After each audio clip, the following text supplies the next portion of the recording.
जय हिंद दोस्तों। इस वीडियो के माध्यम से हम एमपी असिस्टेंट प्रोफेसर एग्ज़ाम जो आपका 1 जून 2025 में होने वाला है, उसके सामान्य अध्ययन प्रश्न पत्र 1 के लिए प्रैक्टिस क्वेश्चन लाया हूँ मैं। इसमें 50 क्वेश्चन होने वाले हैं और ये एमपीपीएससी द्वारा आयोजित वेरियस एग्जाम का पेपर है। ठीक है, आप यहाँ देख सकते हो सामान्य अध्ययन प्रश्न पत्र 1 है एमपी फॉरेस्ट मेंस का। ठीक है, जिसमें सामान्य अध्ययन प्रश्न पत्र 1 भी होता है। 50 क्वेश्चन आते हैं एमपीजी के, करंट अफेयर्स और कंप्यूटर के। ठीक है, जो आपका पेपर है एमपी असिस्टेंट प्रोफेसर का, उसके लिए काफ़ी हेल्पफुल रहेगा है। यह आप मॉक टेस्ट कर सकते हो इसे। ठीक है, इसमें आपको क्या करना है, मेरे साथ आप भी सॉल्व कीजिए और आपको अंत में बताना है आपके 50 में से कितने करेक्ट हो रहे हैं। और कुछ ट्रिक्स वगैरह भी होती है जिसका मैं आपको उपयोग करना और लॉजिक लगाना बताऊंगा। पहला क्वेश्चन देखते हैं, निम्नलिखित में से हमारे पास यहाँ ऑफिशियल आंसर की भी है, आप देख सकते हो। लास्ट में हम ऑफिशियल आंसर की के माध्यम से चेक कर लेंगे कि हमारे कितने क्वेश्चन करेक्ट हो रहे हैं। ठीक है, ये ऑफिशियल आंसर की है। कमेंट बॉक्स में आप भी बताइएगा आपके कितने करेक्ट हो रहे हैं ऑफिशियल आंसर की के माध्यम से। पहला क्वेश्चन, निम्नलिखित में से कहा बॉक्साइट नहीं पाया जाता है। बॉक्साइट मेनली मध्य प्रदेश के अमरकंटक रीजन में पाया जाता है। 1 मिनट रुकिएगा, मध्य प्रदेश का मैप हम बनाए तो मध्य प्रदेश का जो अमरकंटक वाला रीजन है वहाँ मैग्नीज के भंडार पाए जाते हैं, सॉरी बॉक्साइट के। ठीक है, और क्वेश्चन में पूछा गया है कहाँ नहीं पाया जाता है। Shivpuri, Katni, option are Shivpuri, Katni, Umaria, Shahdol. तो देखो, अमरकंटक वाले रीजन में तो हो सकता है कि शहडोल और उमरिया में भी हो। ठीक है, तो यह ऑप्शन हो नहीं सकते क्योंकि नहीं पूछा गया है। फिर कटनी और शिवपुरी, कटनी लगभग जबलपुर के करीब है और जो शिवपुरी आपका गुना के नॉर्थ में। तो मोस्ट अप्रोप्रिएट मुझे शिवपुरी लग रहा है। लास्ट में हम ऑफिशियल आंसर की के माध्यम से देखेंगे कि इसका करेक्ट आंसर क्या है। ठीक है,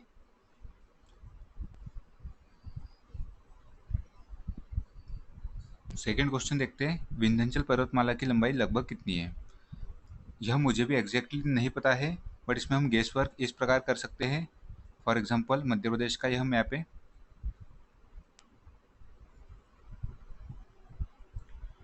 और मध्य प्रदेश की ईस्ट से लेके वेस्ट तक लंबाई है, चौड़ाई है 870 किलोमीटर। ठीक है, और जस्ट बगल में लगा हुआ है छत्तीसगढ़ और विंध्यन रेंज कुछ छत्तीसगढ़ में भी फैली हुई है। ठीक है, विंध्यन रेंज इस प्रकार कुछ पैरेलली फैली हुई है मध्य प्रदेश तक, तो लगभग यह 1000 से कुछ ऊपर होगी, है ना। इस प्रकार हम लॉजिक लगा सकते हैं। तो 1500 किलोमीटर से अधिक तो होने की पॉसिबिलिटी नहीं है, 1300 से 1500 भी बहुत कम पॉसिबिलिटी है। दो ऑप्शन बचते हैं, 1000 से कम और 1000 से 1200 किलोमीटर। जब लगभग 900 एमपी में ही हो रही है तो छत्तीसगढ़ में तो 150 किलोमीटर के करीब होगी आई थिंक, है ना। तो option B is more safer than option D. Last में हम ऑफिशियल आंसर की के माध्यम से चेक करेंगे। आप कमेंट बॉक्स में बताइएगा आपके 50 में से कितने आ रहे हैं और मैं अभी अपना स्कोर शेयर करूँगा। ठीक है, आप पॉज कीजिए पहले, फिर आंसर देखिएगा। ठीक है, मैं क्या टिक कर रहा हूँ। मध्य प्रदेश में आरक्षित वनों का प्रतिशत कितना है, इजी कैटेगरी का क्वेश्चन है, आप पॉज कर लीजिए। तो जो आरक्षित वन है मध्य प्रदेश में लगभग 66% है, संरक्षित लगभग 32% है और अवर्गीकृत 1.5% है। तो मैं ऑप्शन ए के साथ जाऊँगा, ये कन्फर्म में। ठीक है, फोर्थ नंबर का क्वेश्चन, निम्नलिखित में से कौन से हीरे की खान नहीं है। ठीक है, नहीं हमको ध्यान रखना अच्छे से, क्वेश्चन गलत होने की नहीं तो संभावना बन जाती है। मझगवा, हिनोती, मझोली और अंगोरा। जो हिनोती और मझगवा है यह पन्ना और छतरपुर वाले रीजन में है, अंगोरा भी छतरपुर वाले रीजन में है। बच्ची मझोली की जो माइन है, मझोली की माइन वो है सोने की माइन। ठीक है, आई थिंक सीधी सिंगरौली वाले रीजन में है, तो ऑप्शन डी इज रॉन्ग। हीरे की खान नहीं है पूछा गया है। निम्नलिखित में से कौन सी नदी उत्तर से आकर नर्मदा नदी में मिलती है। जो नर्मदा नदी है मध्य प्रदेश से अमरकंटक से निकल के और खंभात की खाड़ी में अंत होती है। ठीक है, तो जो नर्मदा नदी है लगभग उसकी 41 सहायक नदी है, जिसमें से 21 बाई ओर से और 19 दाई ओर से आके मिलती है। तो इतनी पॉसिबल ही नहीं है कि कौन सी उत्तर से आकर नर्मदा में मिलती है, याद रखना। और एग्जाम की कंडीशन में तो और भी याद नहीं रहेगा। तो इसमें मैं किस प्रकार गेस वर्क करता हूँ? दूधी, शेर, हिरन और उपयुक्त सभी। उपयुक्त सभी दिया है तो मैं ऑल ऑफ द अबव के साथ जाना सेफ मानता हूँ। ठीक है, 1 मिनट रुकिएगा। तो ऐसे क्वेश्चन में ऑल ऑफ द अबव मैं सेफ मानता हूँ। ऑफिशियल आंसर की के माध्यम से हम जो करेक्ट आंसर है वो चेक कर लेंगे। 6 नंबर का क्वेश्चन, विश्व पर्यावरण दिवस 2024 किस मुख्य विषय पर आधारित था? भूमि बहाली, मरुस्थलीकरण, सूखा प्रतिरोध, उपयुक्त सभी। इसमें भी मोर सेफ ऑप्शन डी, उपयुक्त सभी। सिविल सेवा प्रोत्साहन योजना के अंतर्गत मध्य प्रदेश शासन द्वारा संघ लोक सेवा आयोग की प्रारंभिक परीक्षा उत्तीर्ण होने पर कितनी राशि दी जाती है? यूपीएससी क्वालिफाइड करने पे मध्य प्रदेश गवर्नमेंट द्वारा दी गई राशि पूछी गई है प्री के लिए। तो ये इजी क्वेश्चन है। प्री के लिए दी जाती है 40,000 रुपये यूपीएससी क्वालिफाइड करने पर। यदि यूपीएससी का मेंस क्वालिफाइड हो जाता है तो 60,000 और इंटरव्यू क्वालिफाइड हो जाता है तो 50,000। ठीक है, इसका जस्ट हाफ हाफ कर दोगे 20, 30 और 25, तो यह पीएससी के लिए, स्टेट पीएससी के लिए।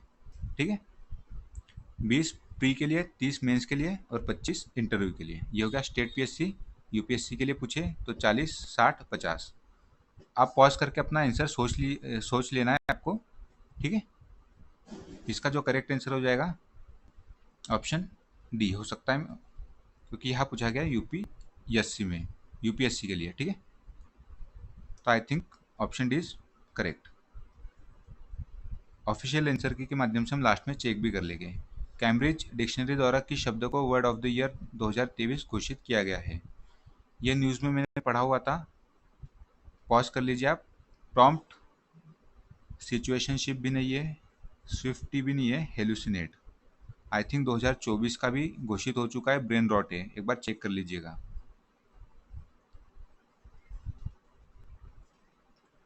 नौ नंबर का क्वेश्चन, मध्य प्रदेश राज्य तीरंदाजी अकादमी निम्नलिखित में से किस शहर में स्थित है?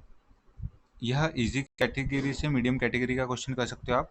यदि आपने लिस्ट रिवाइज की है, मैंने इससे previous year question paper solve कराए थे, तो 50th नंबर की जो 50th नंबर का क्वेश्चन था, वहाँ मैंने एक लिस्ट पेस्ट की हुई थी जिसमें मैंने आपको मध्य प्रदेश की जो अकादमिक थी उसे रिवाइज कराया था। मध्य प्रदेश में राज्य तीरंदाजी अकादमिक निम्नलिखित में से किस शहर में स्थित है? तो ये इजी कैटेगरी का क्वेश्चन है क्योंकि ये बनती है 2013 में। ठीक है, इंदौर में नहीं है, देवास में भी नहीं है, भोपाल में भी नहीं है, यह है जबलपुर में। ठीक है, आप पॉज कर लेना है, फिर आपको अपना आंसर सोचना है और अंत में आपको स्कोर बताना है। ठीक है, मध्य प्रदेश के गुना में जन्मे रमेश चंद्र लोहाटी सर्वोच्च न्यायालय के किस क्रम के न्यायाधीश थे? यह हो जाता है डिफिकल्ट क्वेश्चन। ऐसे क्वेश्चन में गेस नहीं किया जा सकता है क्योंकि क्रम कौन याद रखता है।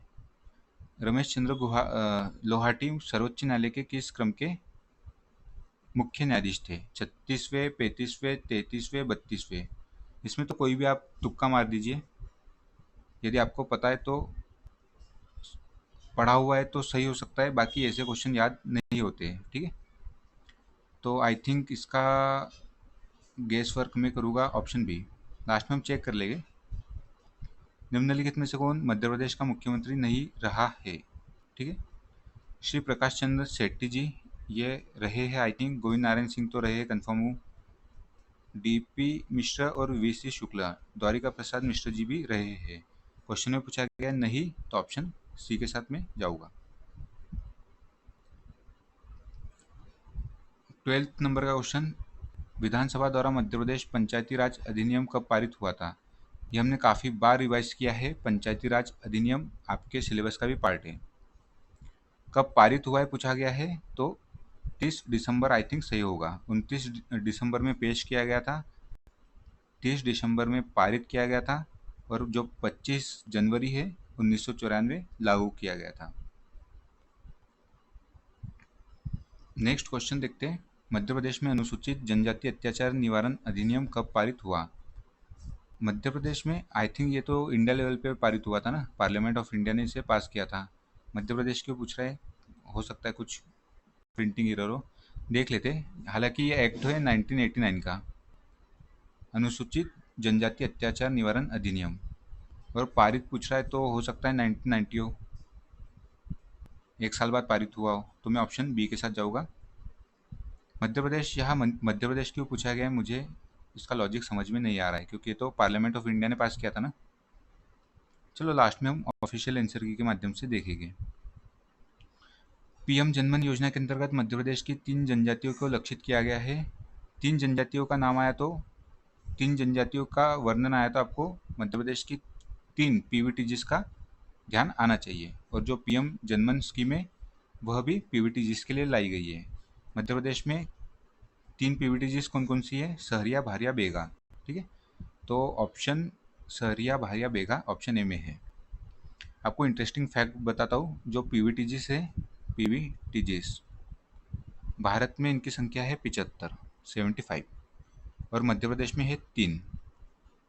ठीक है, और जो पीवीटीजीस की घोषणा करती है वो मिनिस्ट्री ऑफ ट्राइबल अफेयर्स नहीं करती है, मिनिस्ट्री ऑफ होम अफेयर्स करती है पीवीटीजीस की घोषणा। ठीक है, बहुत इंटरेस्टिंग फैक्ट है, ध्यान रखना है आपको। मैं इसमें ऑप्शन ए के साथ जाऊँगा। 2011 की जनगणना के अनुसार मध्य प्रदेश में न्यूनतम जनजातीय जनसंख्या वाला जिला कौन सा है? सिलेबस का पार्ट है सेंसस। ठीक है, और पूछा गया है, और ट्राइब तो आपकी जो 4th यूनिट है ट्राइब वाली, वह काफ़ी स्कोरिंग है, उसको अच्छे से रिवाइज कीजिएगा। इसमें पूछा गया है मध्य प्रदेश में न्यूनतम जनजातीय जनसंख्या कौन से जिले में निवास करती है।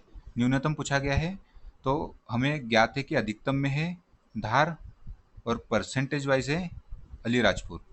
ये हो गया अधिकतम, और न्यूनतम में दोनों में percentage wise as well as population wise है भिंड। तो ऑप्शन ए इज करेक्ट। आप पॉज कर लीजिएगा और फिर अपना आंसर मन में आप सोचिएगा। ठीक है, अंत में आप बताइएगा आपके कितने क्वेश्चन सही हो रहे हैं। नेशनल ई गवर्नेंस योजना NEGP के तहत मिशन मोड परियोजना का संग्रह किस नाम से जाना जाता है? अब यह क्वेश्चन मुझे नहीं पता है, बट मैं गेस वर्क किस प्रकार करता हूँ आपको बताता हूँ। क्वेश्चन में ही कहीं ना कहीं हिंट दी जाती है, मिशन मोड परियोजना का संग्रह। ठीक है, संग्रह मतलब कलेक्शन, किस नाम से जाना जाता है। ई प्रमाण पत्र नाम से तो जाना नहीं जाएगा, क्योंकि यह है संग्रह। ठीक है, कलेक्शन। डिजी लॉकर का तो कोई इससे संबंध नहीं है। आपने यूज़ किया होगा डिजी लॉकर का, गवर्नमेंट ऑफ इंडिया का प्लेटफॉर्म है, यह क्लाउड कंप्यूटिंग सर्विसेज देता है डिजी लॉकर। ठीक है, ये भी ऑप्शन हो नहीं सकता। अब बचा है सारांश और मैती। अब मैती आपको समझ में नहीं आ रहा है तो आप जाके इंग्लिश में देखिए।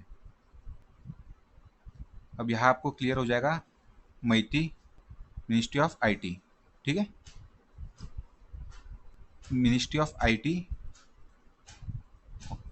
अब आके क्वेश्चन में फिर से क्वेश्चन पढ़िए।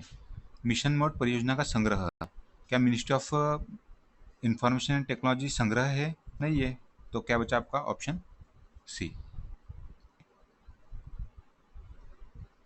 ठीक है, जहाँ आपको समझ में नहीं आया इंग्लिश वर्जन देखिए, काफ़ी ईजी हो जाता है। 17 नंबर का क्वेश्चन, डैश का उपयोग मानकीकृत वेब पेजों को डिज़ाइन करने के लिए किया जाता है ताकि वेब सामग्री को किसी भी कंप्यूटर से पढ़ा और समझा जा सके। अब यहाँ क्या दिया गया क्वेश्चन में, वेब पेजों को डिज़ाइन करने के लिए किया जाता है ताकि वेब सामग्री को किसी भी कंप्यूटर से पढ़ा और समझा जा सके। Options are hypertext, markup language, या क्या दिया गया है टेक्स्ट। टेक्स्ट को आप पढ़ सकते हो ना, टेक्स्ट को। ठीक है, यूनिफॉर्म रिसोर्स लोकेटर, यह तो हो नहीं सकता, क्योंकि ये लोकेशन बताता है, जो भी आप सर्च करोगे कहाँ लोकेटेड है इन्फॉर्मेशन वो बताता है। यूआर आंसर हो नहीं सकता। थर्ड ऑप्शन है हाइपर टेक्स्ट ट्रांसफर प्रोटोकॉल, ये ऑप्शन हो सकता है, एक बार इसे होल्ड कर लेते हैं दो ऑप्शन को। इंटरनेट ऑफ थिंग्स तो हो नहीं सकता। ठीक है, इंटरनेट ऑफ थिंग्स का आपको बेसिक नॉलेज है तो आप इसे एलिमिनेट कर दोगे। अब पूछा गया है पेजों को डिज़ाइन करने के लिए ताकि वेब सामग्री को किसी भी कंप्यूटर से पढ़ा और समझा जा सके। Hyper text markup language, language से ही वेब डिज़ाइन की जाती है। जैसे आपने वेरियस लैंग्वेज का नाम सुना होगा, पाइथन हो गया, जावा हो गई, सी प्लस प्लस, और यहाँ प्रोटोकॉल, तो प्रोटोकॉल भी होगा नहीं। ठीक है, ऑप्शन ए। निम्नलिखित में से कौन सा एक सोशल नेटवर्किंग प्लेटफॉर्म नहीं है? LinkedIn, Reddit, Instagram, Google. ये तो काफ़ी बच्चों वाला क्वेश्चन है, इजी भी क्वेश्चन है। ठीक है, इजी कैटेगरी का क्वेश्चन। इसका ऑप्शन हो जाएगा डी। गूगल एक सर्च इंजन है। ठीक है, यह सोशल नेटवर्किंग प्लेटफॉर्म नहीं है, नहीं पूछा गया है। Option D is correct. 19 number का क्वेश्चन, यूनिक्स एक ऑपरेटिंग सिस्टम है जिसमें निम्न प्रकार का यूजर इंटरफेस होता है, वॉइस आधारित। अब ये मुझे नहीं पता है, ठीक है, ये हो जाएगा डिफिकल्ट श्रेणी का क्वेश्चन। यूनिक्स एक ऑपरेटिंग सिस्टम है, बट मुझे ये ज्ञान है कि यूनिक्स एक ओल्ड ऑपरेटिंग सिस्टम है जिसमें निम्नलिखित प्रकार का यूजर इंटरफेस उपयोग में लाया जाता है। तो किस प्रकार का यूजर इंटरफेस होगा इसमें? वॉइस आधारित इंटरफेस, यह तो लेटेस्ट वाले इसमें यूज होता है, तो यह हो नहीं सकता आई थिंक।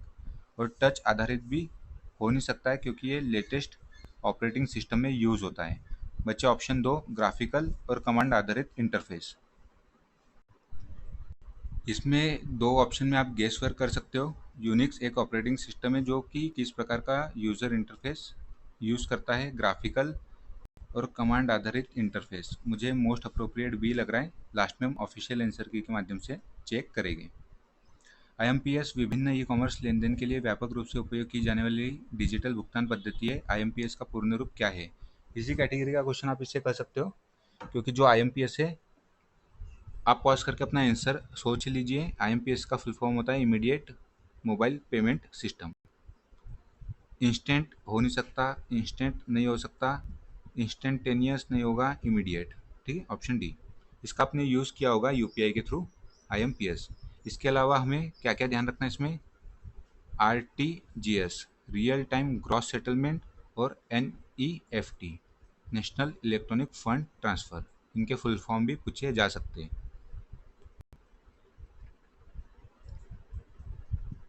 21 नंबर का क्वेश्चन, 2024 के लोकसभा चुनाव के किस चरण में सबसे कम संसदीय सीटों पर चुनाव हुए? ये हो गया डिफिकल्ट से आर्बिट क्वेश्चन। ऐसे क्वेश्चन आप कितना भी पढ़ लीजिए, तुक्के से यदि सही होता है तो आपकी किस्मत, वरना ऐसे क्वेश्चन प्रिपेयर नहीं किए जा सकते। ठीक है, और ऐसे क्वेश्चन की ज़्यादा चिंता भी नहीं करनी है। ऐसे क्वेश्चन 8-10 हो गए, ठीक है, मैक्सिमम 8-10। और किस्मत, पेपर इजी आया और किस्मत ठीक रही तो 4 से 5 ऐसे डिफिकल्ट से आर्बिट क्वेश्चन हो गए। पूछा गया है कि 2024 के लोकसभा चुनाव के किस चरण में सबसे कम संसदीय सीटों पर चुनाव हुए? 7 चरणों में किस चरण में हुए, यह याद रखना, और वो भी सबसे कम। तो ये काफ़ी डिफिकल्ट है भाई। चौथे, पाँचवें, छठवें, सातवें, कोई भी ऑप्शन मार दीजिए इसमें, तो मैं बी के साथ जा रहा हूँ, ऑप्शन बी। ऐसे क्वेश्चन की चिंता भी नहीं करनी हमें। ठीक है, बाकी है ना हमारे हमारे पास 50 में से 40 क्वेश्चन। सीनियर राष्ट्रीय नौकायन चैंपियनशिप 2024 के आईक्यू फाइल इवेंट्स में किसने गोल्ड मेडल जीता? क्या पूछा गया है? नौकायन चैंपियनशिप में 2024 के आईक्यू फाइल इवेंट में किसने स्वर्ण पदक जीता? ये तो मुझे नहीं पता है, डिफिकल्ट इससे क्वेश्चन रख सकते हो मेरे अनुसार। ठीक है, आपके लिए इजी भी हो सकता है, मीडियम भी हो सकता है। नेहा ठाकुर नहीं हो सकती है, मुझे नहीं पता। विंध्यांशी मिश्रा नहीं पता। प्रीति रजक नहीं पता। आशीष चौकसे भी नहीं पता। बट मुझे एक लॉजिक इधर ये लग रहा है कि क्या पूछा गया है, राष्ट्रीय नौकायन चैंपियनशिप। और जो आशीष चौकसे है वो मध्य प्रदेश की पर्सनालिटी है, शूटिंग से संबंधित, शूटिंग। केवल मुझे एक पता है इसमें ऑप्शन, तो यह ऑप्शन हो नहीं सकता। अब बाकी बच्चे तीन, इसमें कोई भी गेस वर्क कर सकते हो आप। मैं जा रहा हूँ विंध्यांशी मिश्रा के साथ, ऑप्शन बी। ठीक है, अब बाकी हम चेक करेंगे लास्ट में ऑफिशियल आंसर की के माध्यम से। उदिता योजना किस विभाग से संबंधित है? ये भी इजी कैटेगरी का क्वेश्चन आप कह सकते हो, इजी से मीडियम। क्योंकि आपने उदिता स्कीम पढ़ी हो, तो ये आई थिंक जो सैनिटरी नैपकिन्स बांटने के लिए स्कीम लाई गई थी, उदिता स्कीम, तो यह संबंधित होगी खाद्य नहीं, अनुसूचित जाति नहीं होगा, महिला एवं बाल विकास विभाग। ऑप्शन सी होना चाहिए मेरे अनुसार। आप पॉज कर लेना है, आंसर अपने मन में सोचना है, और लास्ट में आपको 50 में से बताना है आपके कितने करेक्ट हो रहे क्वेश्चन। ठीक है, भारत के राष्ट्रपति द्वारा पुरस्कृत भागीरथ प्रसाद त्रिपाठी वागीश शास्त्री जी का जन्म मध्य प्रदेश के किस जिले में हुआ था? ये भी हो जाएगा डिफिकल्ट क्वेश्चन मेरे लिए, क्योंकि मुझे नहीं पता है। भोपाल, इंदौर, सागर, धार। इसमें मैं फिर गेस कर रहा हूँ, ऑप्शन बी के साथ जा रहा हूँ मैं इसमें भी। मुझे नहीं पता है, बट मैं, अब ऐसे क्वेश्चन डिफिकल्ट हो जाते काफ़ी। ये मिल गया आपको इजी क्वेश्चन। वर्ष 2024 में खजुराहो नृत्य उत्सव का कौन सा संस्करण मनाया गया? करंट अफेयर्स में भी मैंने आपको ये बताया है, ये हो जाएगा ऑप्शन सी। उदयगिरी गुफा में सबसे प्राचीन एवं वृहद मूर्ति शिल्प का उदाहरण है। उदयगिरी की तो मैंने विजिट की हुई है, तो मेरे लिए काफ़ी इजी क्वेश्चन हो जाएगा। उदयगिरी गुफाओं में सबसे प्राचीन एवं वृहद मूर्ति शिल्प का उदाहरण है मत्स्य अवतार, कूर्म अवतार, वामन अवतार, वराह अवतार। यहाँ जो 5th नंबर की केव है वहाँ वराह की प्रतिमा स्थापित है, तो ऑप्शन डी इसका करेक्ट आंसर हो जाएगा। धनभोग गीत का संबंध किस संस्कार से है? जन्म संस्कार, विवाह संस्कार, विद्याग्रहण संस्कार, अंत्येष्टि संस्कार। यदि आपने बहुत सारे क्वेश्चन लगाए हैं तो ऐसे क्वेश्चन आपको देखने मिले होंगे। ये टाइप से संबंधित है, धनभोग गीत और वेरियस उज्जवल संस्कार, इस प्रकार पूछा गया था क्वेश्चन। आपने यदि पढ़ा हो, यदि पेपर लगाए हो, तो एक इसी प्रकार का क्वेश्चन पूछा गया था, उज्जवल संस्कार, उज्जवल। और मैक्सिमम इस प्रकार के संस्कार जन्म या अंत्येष्टि से संबंधित होते, तो मैं जाऊँगा ऑप्शन डी के साथ। मुझे नहीं पता है, ठीक है, डिफिकल्ट है मेरे लिए क्वेश्चन, पर अंत में हम चेक करेंगे ऑफिशियल आंसर के माध्यम से। मध्य प्रदेश की किस जनजाति द्वारा मेघनाथ खंभ स्थापित किया जाता है? ये मिल गया मुझे इजी क्वेश्चन, ठीक है। यूनिट 4 का सिलेबस का पार्ट है आपका, तो वहाँ से क्वेश्चन पूछा गया है। ऑप्शन आर अगरिया, कोरकू, भील, कवर, तो ये हो जाएगा आपका ऑप्शन बी, मेघनाथ खंभ। उमटवाड़ी मध्य प्रदेश की किस बोली का एक प्रकार है? मालवी, निमाड़ी, बुंदेली, बघेली। ये डिफ़िकल्ट से मीडियम से डिफ़िकल्ट श्रेणी में रख सकते हो, बट मुझे लिस्ट पता है क्योंकि आपने रजवाड़ी का नाम सुना होगा, रजवाड़ी, ठीक है। रजवाड़ी और सोंधवाड़ी, सोंधवाड़ी। तो हो सकता है कि उमटवाड़ी भी उसी रीजन की हो, और यह फेमस है मालवा रीजन में, रजवाड़ी और सोंधवाड़ी। तो गेस किया जा सकता है कि, क्योंकि यहाँ पीछे देखो वाड़ी वाड़ी आ रहा है, इसमें भी वाड़ी वाड़ी, तो हो सकता है कि उमटवाड़ी भी मालवा रीजन की हो। ऑप्शन ए के साथ जाऊँगा मैं। पवारी और इस प्रकार की कुछ लैंग्वेज जैसे बोली है, वो देख लीजिएगा आप।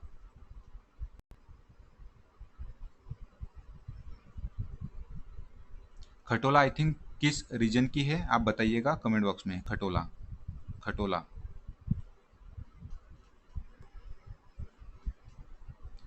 मध्य प्रदेश का कौन सा क्षेत्र काष्ठ खिलौने के लिए प्रसिद्ध है? देवास, बुधनी, मंडला, ग्वालियर। ये इजी से मीडियम कैटेगरी का क्वेश्चन रख सकते हो, क्योंकि आपने खराष्ट कला पढ़ी हो, तो वो संबंधित है बुधनी से, ठीक है।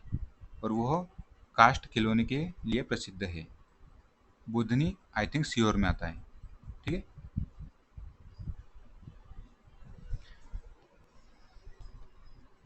31 नंबर का क्वेश्चन, एक टीबी में कितने एमबी होते हैं?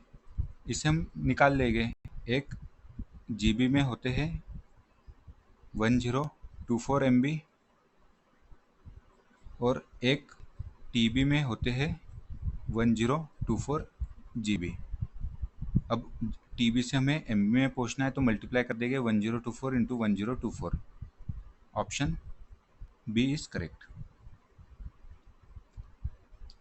निम्नलिखित में से किसका उपयोग उच्च स्तरीय भाषा को ऐसे रूप में परिवर्तित करने के लिए किया जाता है जिससे मशीन समझ सके? Assembler, compiler, interpreter, inverter. High level language को मशीन लैंग्वेज में आपको चेंज करना है, तो इसके लिए यूज़ होगा इन्वर्टर तो नहीं होता है, इंटरप्रेटर, कंपाइलर, असेंबलर।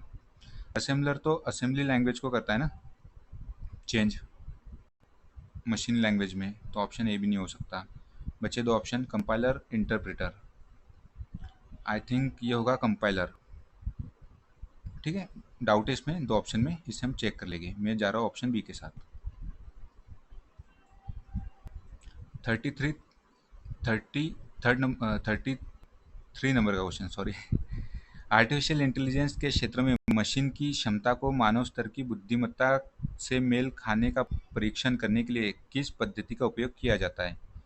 एआई के क्षेत्र में मशीन की क्षमता को मानव स्तर की बुद्धिमत्ता से मेल खाने का परीक्षण करने के लिए किस पद्धति का उपयोग किया जाता है? मैंने कल ही आर्टिफिशियल इंटेलिजेंस वाला वीडियो अपलोड किया है, जाके आप वो देख सकते हो। तो ये इजी कैटेगरी का क्वेश्चन हो जाएगा क्योंकि सिलेबस का पार्ट है एआई। ठीक है। Turing test, machine learning, deep learning, robotics. यहाँ क्या पूछा गया है? परीक्षण। यदि नहीं भी आता है आपको, परीक्षण का इंग्लिश होता है टेस्ट। ठीक है, आप इस प्रकार भी सोच सकते हो। मशीन लर्निंग नहीं होगा इसका, डीप लर्निंग नहीं होगा, रोबोटिक्स। ऑप्शन, एक मिनट रुकिएगा,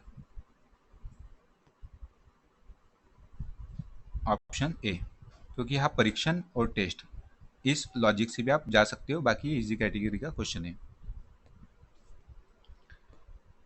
ठीक है, दिमाग ठंडा रखना है, क्वेश्चन अपने आप सॉल्व होते चले गए यदि आपने वाइड रेंजिंग स्टडी की है तो।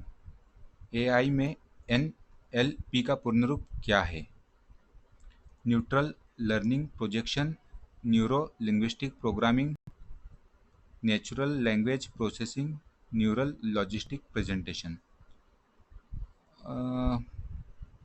ये तो थोड़ा डिफिकल्ट है मेरे लिए। एनएलपी का फुल फॉर्म पूछा गया है, neutral learning projection, neuro linguistic programming, natural language processing, neural logistic presentation. मुझे मोस्ट अप्रोप्रिएट लग रहा है इसमें नेचुरल लैंग्वेज प्रोसेसिंग। एआई में एनएलपी का पूर्ण रूप। न्यूट्रल लर्निंग प्रोजेक्शन तो कुछ है नहीं ऐसा वर्ड। न्यूरो लिंग्विस्टिक प्रोग्रामिंग हो सकता है। Natural language processing, neural logistic presentation तो होता नहीं ऐसा कुछ।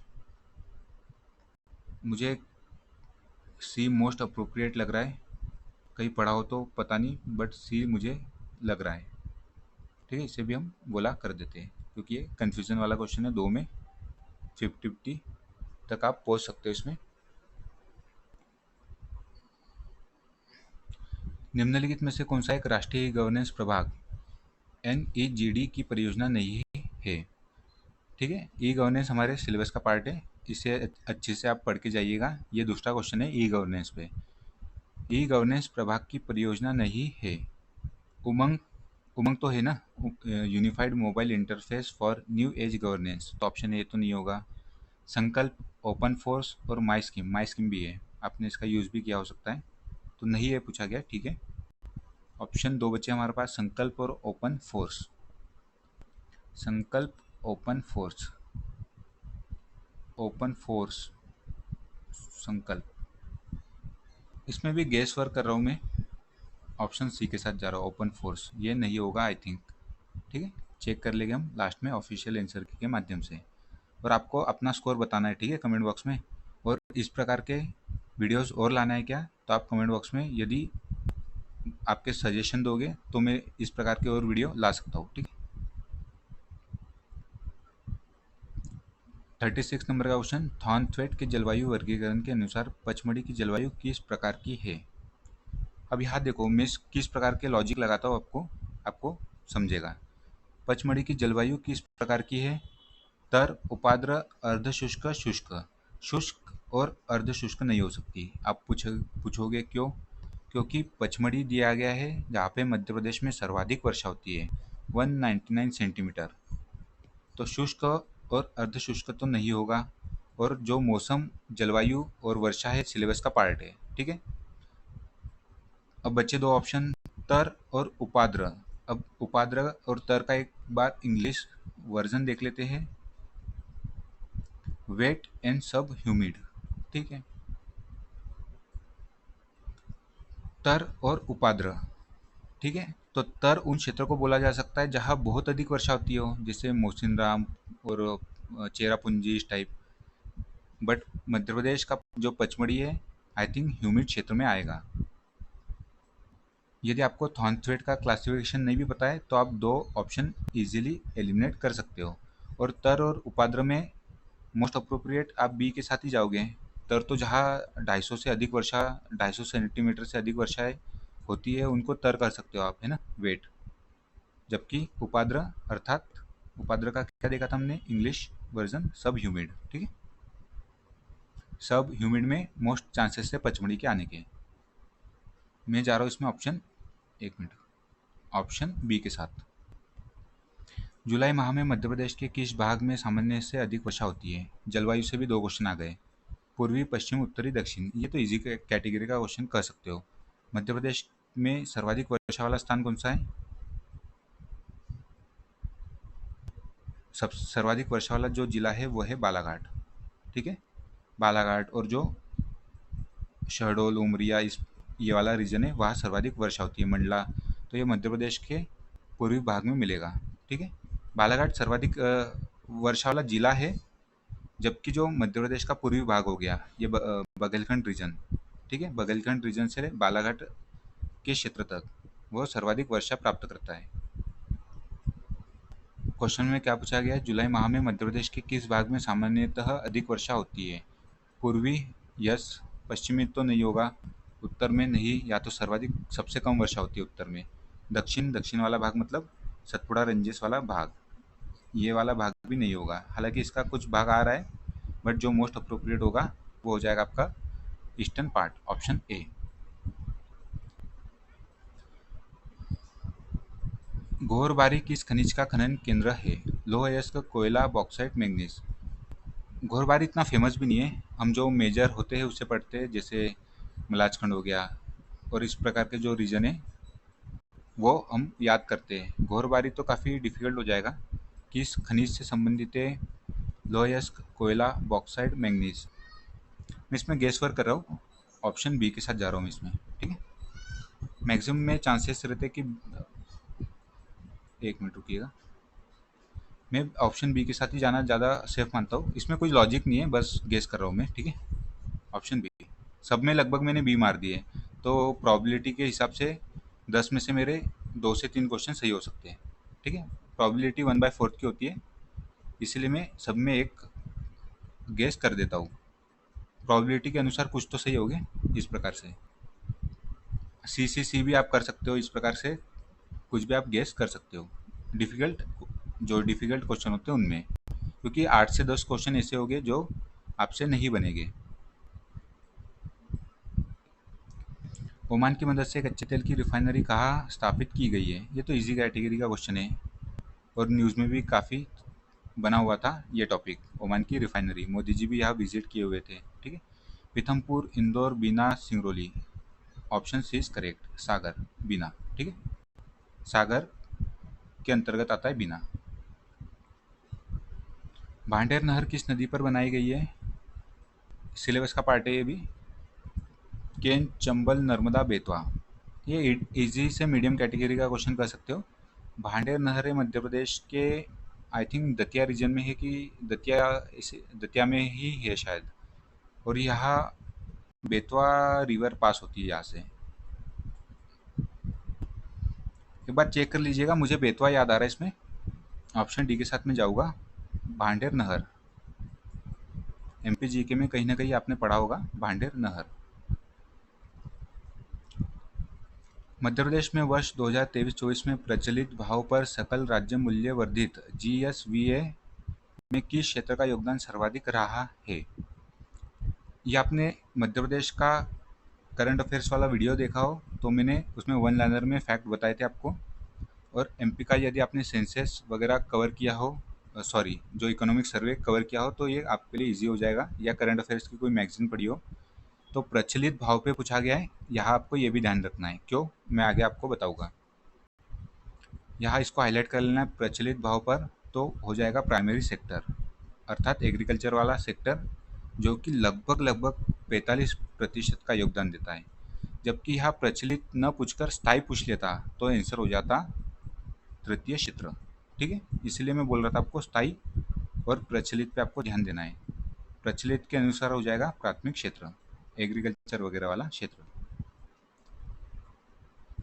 मध्य प्रदेश में मझगवा क्षेत्र किस खनिज उत्पादन के लिए प्रसिद्ध है? अरे यार, ये तो रिपीट हो गया question I think.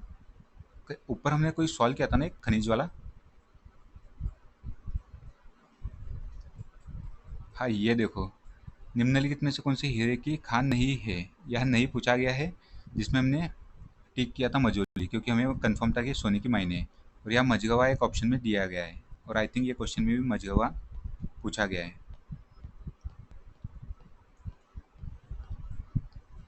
Madhya Pradesh में मझगवा किस क्षेत्र के खनिज के उत्पादन हेतु प्रसिद्ध है? 4 नंबर आप फ्री में ले आओगे यदि आपने दिमाग शांत रखा है पेपर में तो। ठीक है, तो मझगवा किसके लिए प्रसिद्ध है? हीरे के लिए। Option B.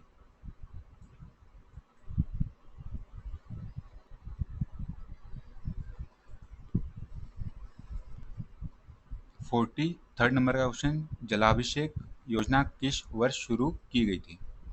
2006, 10, 12, 16। यदि आपने वाइड रेंज स्टडी की है और सिविल सर्विसेज की प्रिपरेशन की है तो ये आपके लिए इजी हो जाएगी स्कीम। जलाभिषेक योजना मुझे ये याद था कि 2006 और 7 में से लॉन्च किया गया था जलाभिषेक योजना। इसके अलावा बलराम ताल योजना और मछली पालन के लिए भी एक योजना लाई गई थी, वो देख लीजिएगा आप। तो यहाँ 6 और 7 में, अच्छा 7 तो ही नहीं ना, तो इजी हो जाएगा। तो 10 एलिमिनेट कर दो, 12 भी 16 भी। Option A. मध्य प्रदेश में मुख्यमंत्री कृषक जीवन कल्याण योजना कब प्रारंभ हुई? हाँ, या तो सभी 2008 है, ठीक है, और सितंबर, अक्टूबर, अगस्त, अक्टूबर, सितंबर, मुझे नहीं पता है ये क्वेश्चन, गेस वर्क कर रहा हूँ मैं इसमें। इसमें भी मैं बी के साथ जा रहा हूँ, ठीक है, लॉ ऑफ प्रोबेबिलिटी लगा रहा हूँ। भारत सरकार की राष्ट्रीय कृषि बाजार योजना ई नैम मध्य प्रदेश में कब प्रारंभ हुई? 1 अप्रैल 2016, 14 अप्रैल 2016, 1 मई 17 और 30 मई 2017। तो ये मुझे जहाँ तक याद आ रहा है 2016 में मिनिस्ट्री ऑफ कॉमर्स ने ई नैम परियोजना लागू की थी। ई नैम का फुल फॉर्म है नेशनल एग्रीकल्चर मार्केट। 2016 में लॉन्च हुई थी, 2 ऑप्शन है ना, 1 अप्रैल और 14 अप्रैल। अच्छा, 14 अप्रैल में डॉक्टर बी आर अम्बेडकर जयंती मनाई जाती है। 1 अप्रैल में कुछ मनाया जाता है क्या? नहीं। तो मोस्ट प्रॉब्ली मेरे अनुसार हो सकता है ऑप्शन बी। हो सकता है चांसेस कि इसी दिन लॉन्च की हो। और अंबेडकर जी की आई थिंक 135वीं जन्म जयंती 135वीं जन्म जयंती मनाई गई है 2025 में। ठीक है, अंबेडकर जी से क्वेश्चन आने की पूर्ण संभावना है।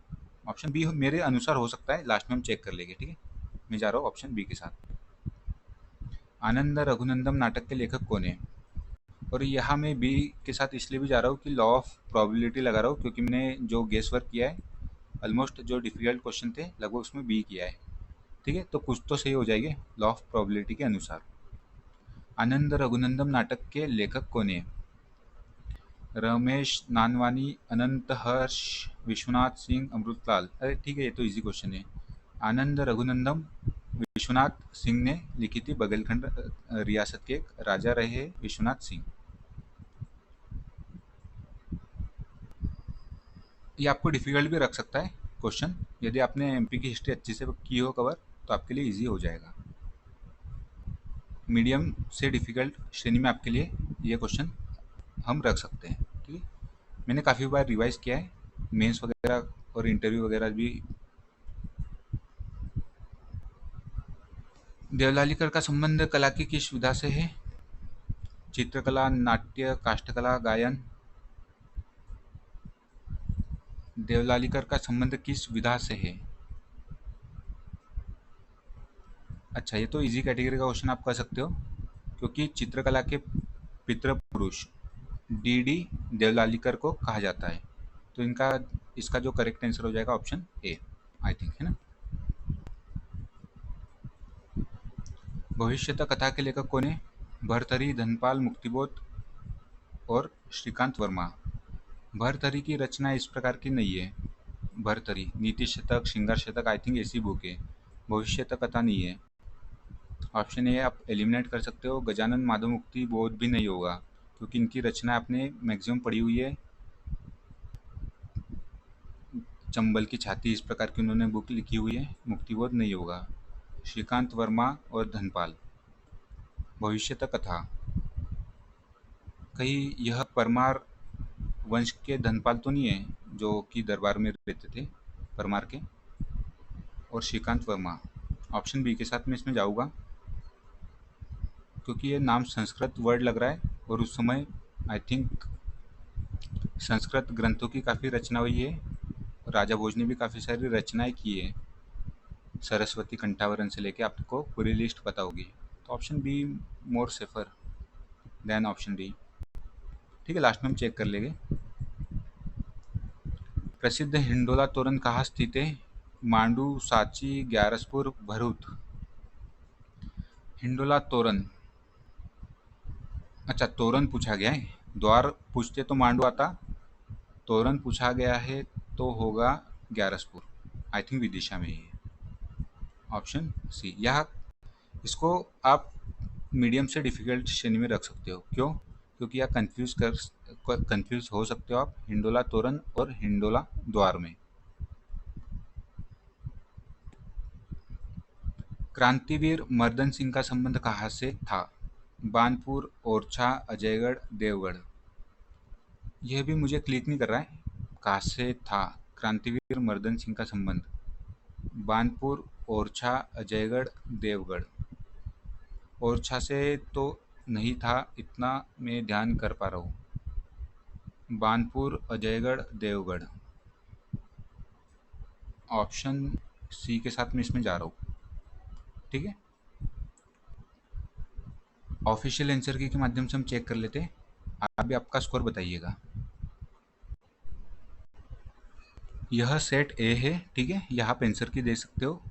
ए का सी, पहला ही क्वेश्चन मेरा गलत हो गया भाई। एक सेकंड का ए, ठीक है, करेक्ट है। थर्ड का ए, ये भी करेक्ट है। फोर्थ सी, फिफ्थ का सी। यहाँ लॉजिक अपना फेल हो गया, ठीक है, ये दो मेरे रॉन्ग हो गए। सिक्स्थ क्वेश्चन का है डी, या उपयोग सभी यहाँ करेक्ट हो गया अपना। 7 मेरे कितने गलत हो गए? 2, ठीक है, हाँ 2। 7 का है डी, ये करेक्ट है, इजी क्वेश्चन था। 8 नंबर का क्वेश्चन है सी, हेलुसिनेशन, ठीक है, ये भी करेक्ट है। मध्य प्रदेश राज्य तीरंदाजी अकादमी किस शहर में है? ये भी जबलपुर में, ठीक है, करेक्ट है।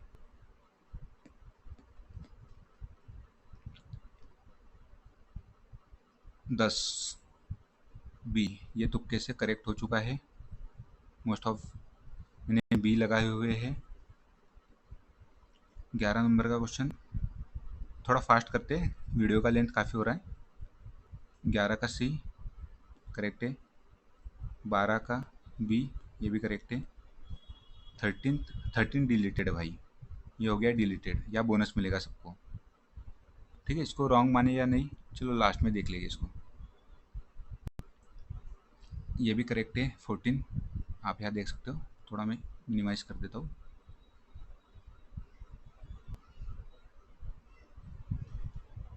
फिफ्टीन करेक्ट है, जूम ही करना पड़ेगा। 15 का ए।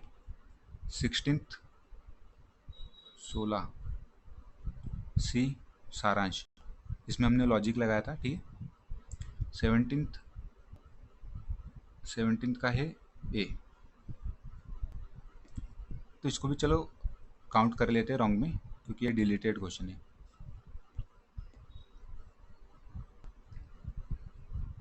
18 का डी, ठीक है, करेक्ट। 19 का सी, ये हो जाएगा मेरा गलत, क्योंकि मैंने किया है बी। फोर्थ नंबर 4 गलत हो चुके हैं मेरे भी। 20 नंबर का क्वेश्चन डी, इमीडिएट पेमेंट, ये तो इजी क्वेश्चन था। 21 नंबर का क्वेश्चन,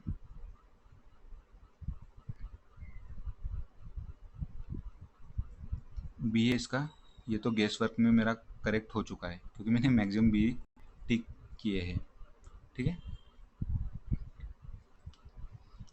22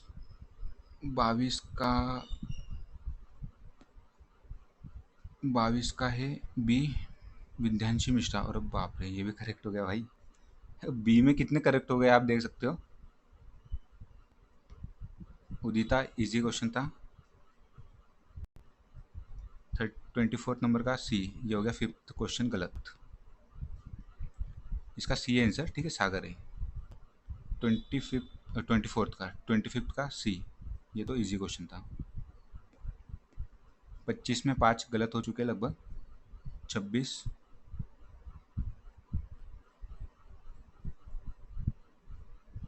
का डी, इजी क्वेश्चन। 27 का ए, ये हो गया 6वां क्वेश्चन गलत। इसका जो करेक्ट आंसर है जन्म संस्कार है, ठीक है। 28 का बी, 28 का हाँ बी है ना, हाँ ठीक। 29 का ए,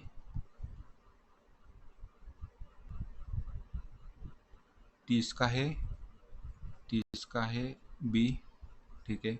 31 का बी, 32 का, 31 का, 31 का बी और 32 का बी और सी, ठीक है। इसमें मतलब दो दो आंसर करेक्ट है। कंपाइलर भी होगा, इंटरप्रेटर भी होगा इसका। 33 का ए, इजी क्वेश्चन था तो थोड़ा फास्ट कर लेते हैं। 34 का सी, 35 का बी, अच्छा ये हो गया 7वां क्वेश्चन गलत। 36 का, इसमें देख ध्यान रखना है आपको संकल्प इसका जो नहीं है, नहीं पूछा गया। 36 का बी, 37 का ए करेक्ट है। 38 का बी, ये भी करेक्ट हो गया। गैस वर्क किया था इसमें, आपको बताया था मैंने कि लगभग मैंने सब में बी लगाया हुआ है। 39 का सी, अरे बाप रे, ये भी हो गया है मेरा करेक्ट। इसमें मैंने यहाँ लॉजिक क्या, अच्छा ये तो इजी क्वेश्चन है ना, ठीक है। ये तो इसमें गैस वर्क नहीं किया था, ये बिना रिफाइनरी पूछा गया है, सॉरी। भांडेर नहर, ये भी करेक्ट है। 41 करेक्ट है। 42 ये भी करेक्ट है, ये तो ऊपर ही आंसर दिया हुआ था।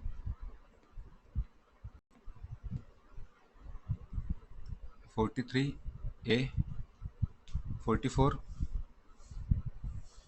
का डी आंसर है। ये हो गया मेरा 8वां क्वेश्चन गलत, ठीक है। 8वां ही हुआ ना, ऊपर 7 हो चुके थे, ठीक है।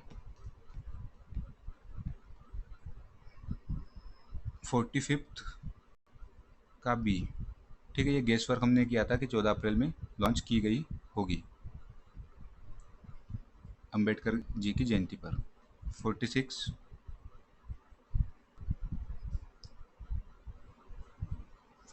का सी, ये तो इजी था क्वेश्चन, हिस्ट्री का पार्ट है, बघेलखंड डायनेस्टी की। ये भी इजी क्वेश्चन है। देवलालीकर, भविष्यत कथा, ये एलिमिनेशन टेक्निक लगाई थी हमने, भरतरी नहीं हो सकते थे इसमें। श्रीकांत वर्मा, मुक्तिबोध की रचना हमें पता है। धनपाल, लगभग मैंने बी किया है गैस सभी में, आप देख सकते हो। जो डिफिकल्ट क्वेश्चन थे जो नहीं पता थे। 49 सी, ये तो इजी से मीडियम कैटेगरी का क्वेश्चन है। क्रांतिवीर मर्दन सिंह का संबंध कहाँ से था? 50 का ए, मैंने इसमें सी लगाया, ये हो गए मेरे 9 क्वेश्चन गलत। तो लगभग मेरा स्कोर आ रहा है 41 आउट ऑफ 50, ठीक है। आप अपना स्कोर भी बताइएगा, और इस प्रकार के यदि आपको और वीडियो लाना है, और वीडियो चाहिए तो कमेंट बॉक्स में आप बताइएगा।